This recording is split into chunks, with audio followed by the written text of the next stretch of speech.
Dogworks Radio is sponsored by Alaska Dogworks. Check out their website at alaskadogworks.com. You can support this podcast on patreon.com/First Paw Media.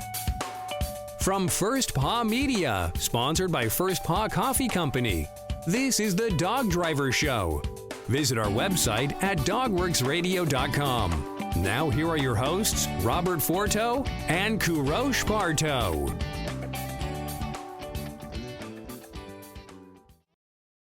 Hello and welcome everybody. This is Robert Forto and I'm here with my co-host Kourosh Partow. We are the Dog Driver Podcast, and today we have a guest calling in from Holland. Who do we have, KP?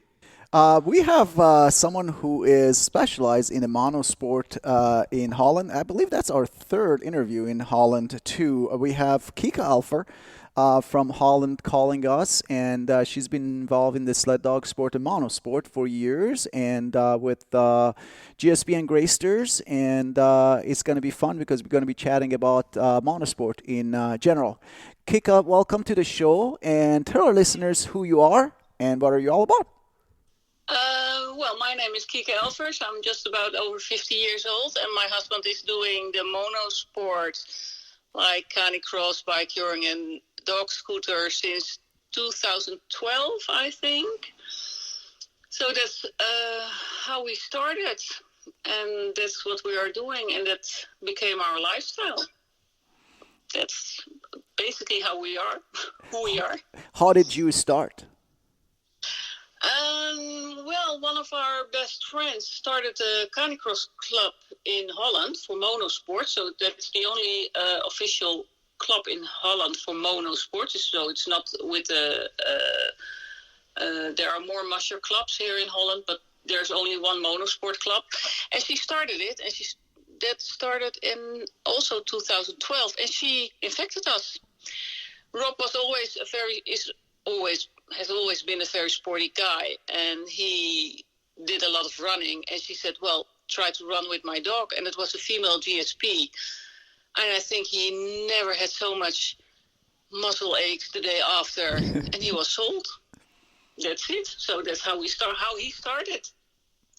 And we always had dogs, but we had Rhodesian Ridgebacks, and we tried it with the Rhodesian Ridgebacks, but they are a little bit different. They like to run, but only when they want to run. That's not something that's very handy when you are in a race.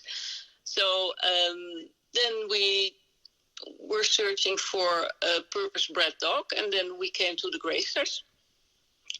And since then, we have, since 2014, Greysters. And now we have 5 dogs, and 4 of them are race dogs. 3 Greysters and 1 hound. Okay, so Kika, a lot of our listeners, we always say that they are not mushers and they don't know a lot about sled dogs in general. They're just dog lovers. Can you tell us what a Greyster is? A Greyster is a purpose-bred dog, and it's mainly a GSP and a small part greyhound and a small part pointer, English pointer. That's a Greyster. So it is. If you see a Greyster, most of the people think it's a GSP. But if you are a little bit more into the dogs, you see the backs are a little bit longer and they are smaller in the backs. They are not that bulky as a GSP can be. And the GSP, German Shorthair Pointers, yes. How many % of greyhound is usually in a Greyster? Oh, the first greyhound Greysters were about 50%, but that's a long time ago. I think most of them only have I think 2 to 10%. That's about it. There are not a lot of Greysters with a very high greyhound percentage. Only you still can see it. You can still see in a Greyster that is not a GSP, because they are higher on their legs. They have a kind of hunch in their back from the greyhound. And why do you think Greysters or the mixed greyhounds are better dogs than the regular purebred GSPs, German Shorthairs, or English Pointer mixes? because a GSP is a very strong dog, and Greyhound is a very fast dog. And if you combine that, or partly combine that, you just get a faster dog. A GSP, a Greyster is a pure sprint dog. They're not for the long distances. And when I mean sprint, I say until, I think, 8 kilometers, something like that. And I think with a GSP, you can do way longer distances, but on a slower pace.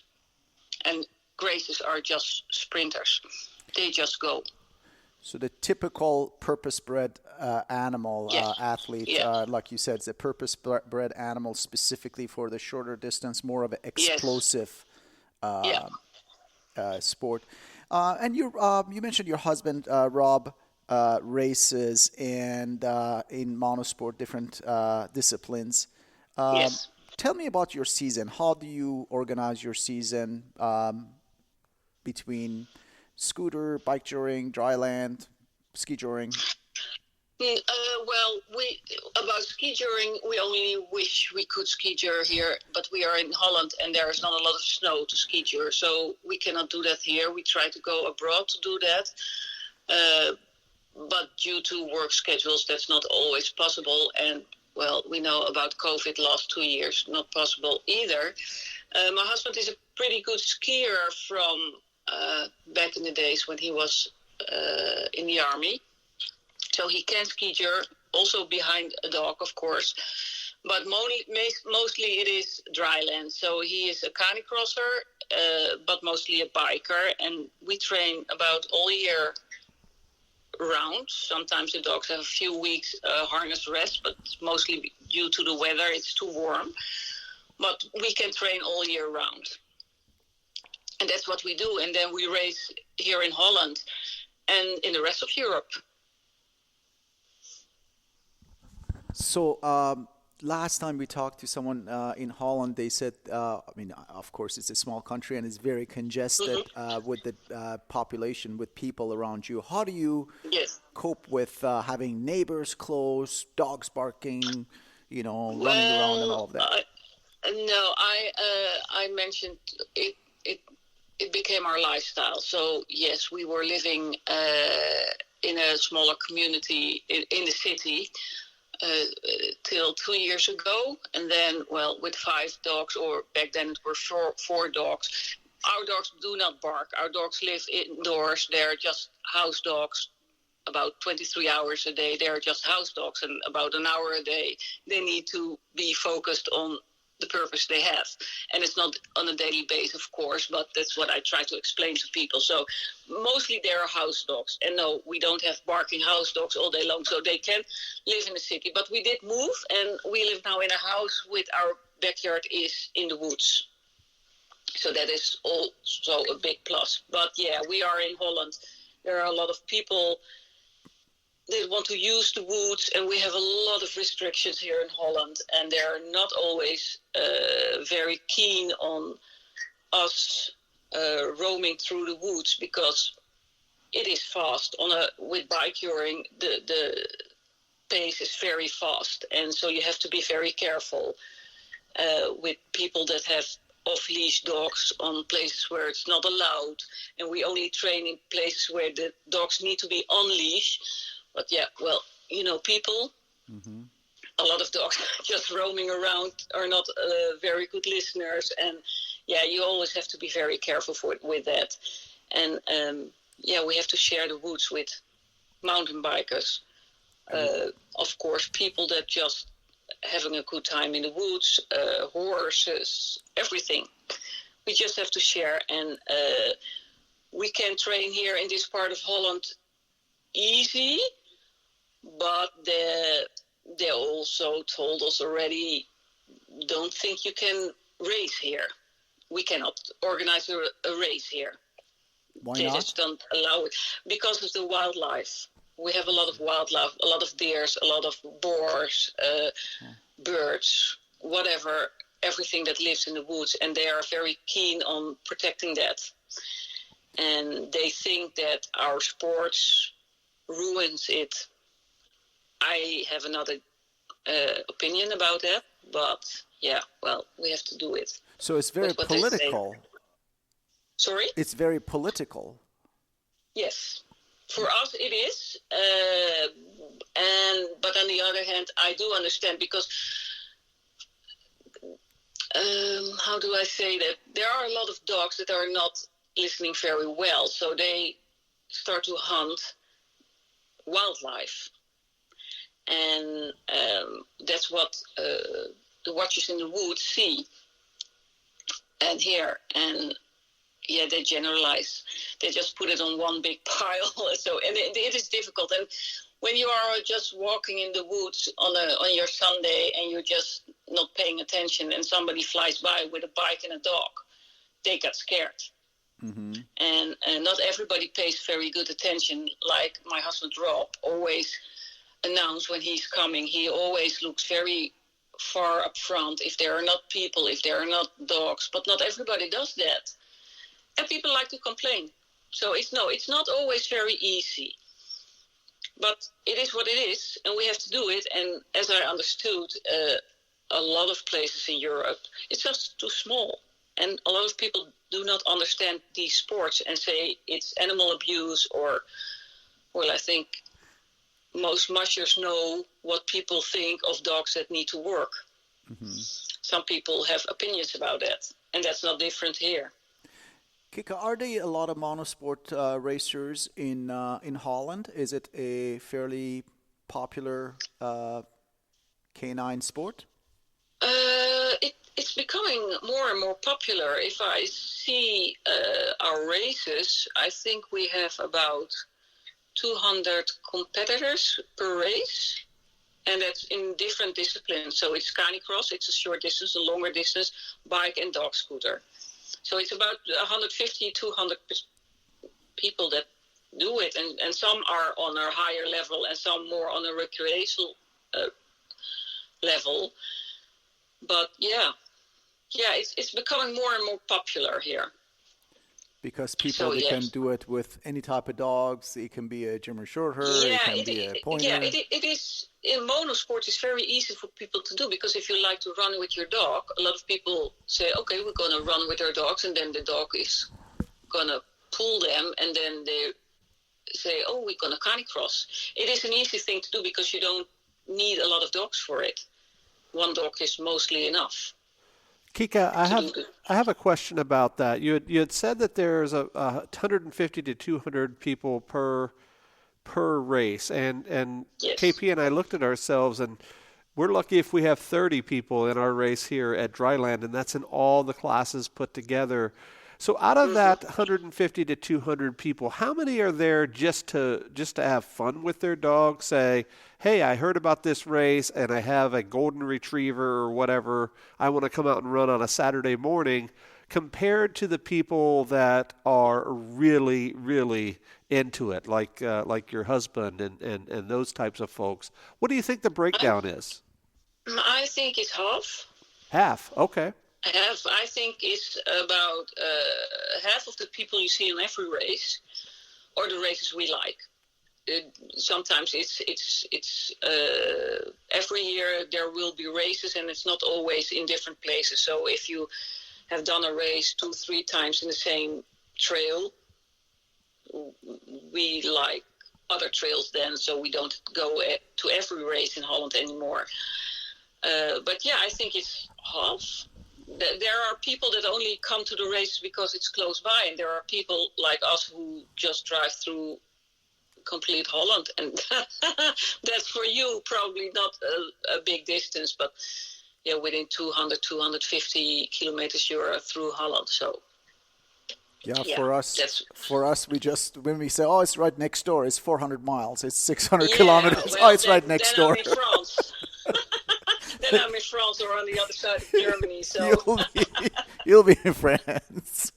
Yeah, I know. That's why I said it. I know that it's all where you live, what you're used to. But yeah, we can go to a race.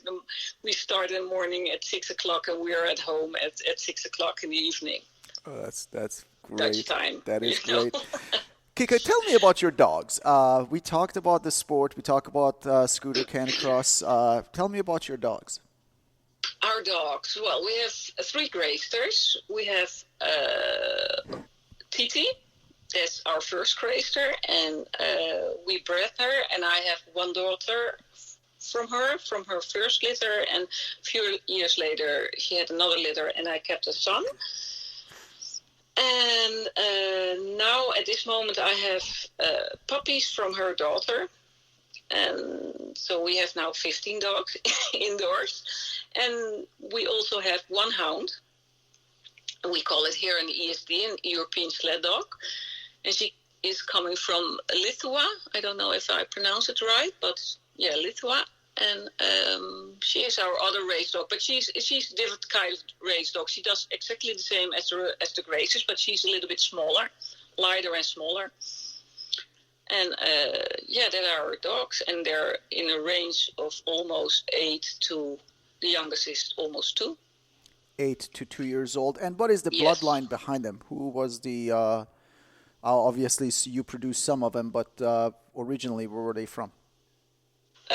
Titi is partly from Lena Boysen line and partly from Igor Truck's line, and I got her from Gunther de Bakker. He's from Belgium.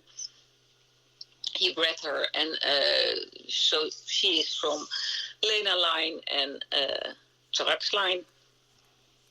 And then you mixed that with other dogs that you had. Yeah.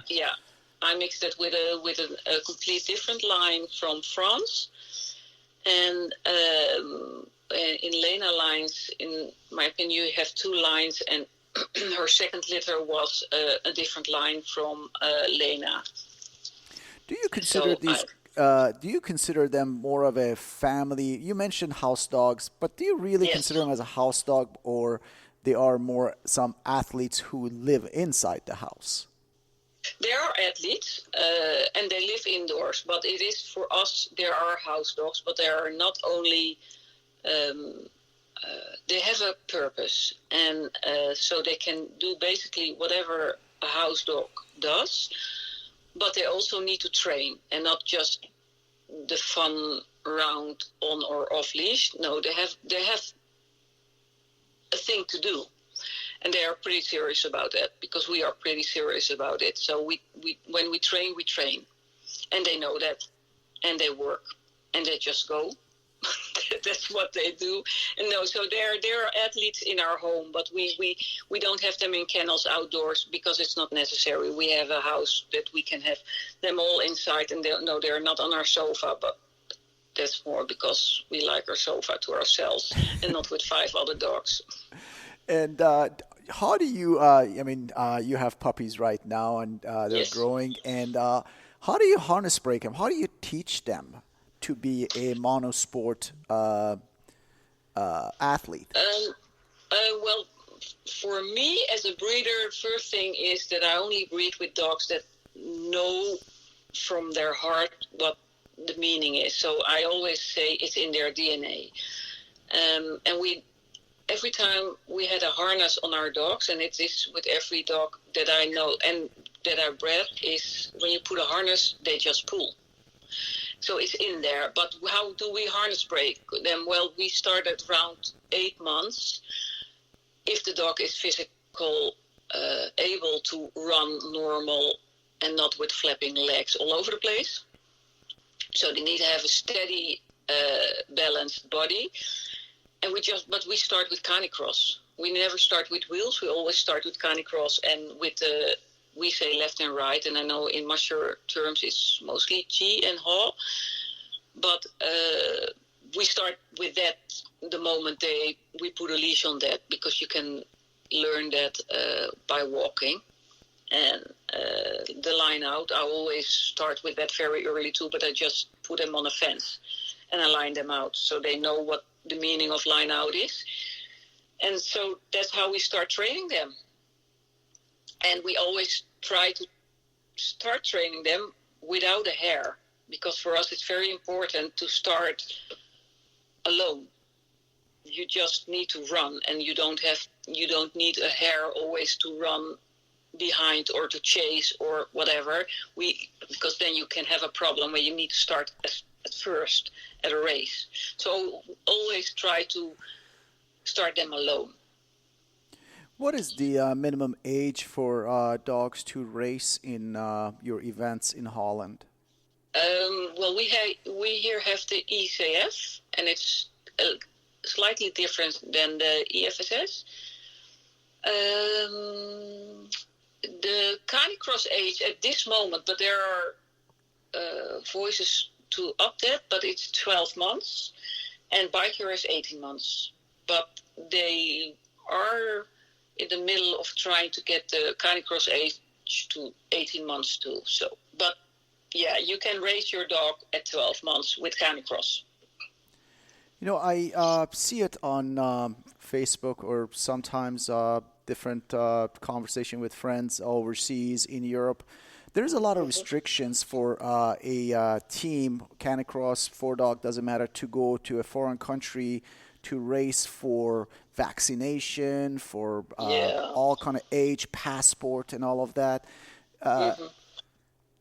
Tell us what you need to have, let's say, to go travel to Norway and run an event there. Well, Norway is a little bit different, but if you say just Europe, you always need a rabies shot. That's mandatory. You cannot go abroad without a rabies shot. And then you have all the mandatory vaccinations. And I don't know if it's the same in every part of the world. I have no idea what you need in Alaska, but here in Europe you need rabies, kennel cough, canine distemper. You ask hard questions for me to answer in English. You expect me to know every vaccine single thing in English? No. There's a whole range of vaccinations a dog needs to have, and in Europe, every race asks the same, and sometimes, but it's not a lot. You can T-tear your dogs. I don't know if I explain it right, but then you do a blood test to see if they have enough antibodies in their body, but it's not very common. So, yeah, you need to vaccinate your dog from top to bottom.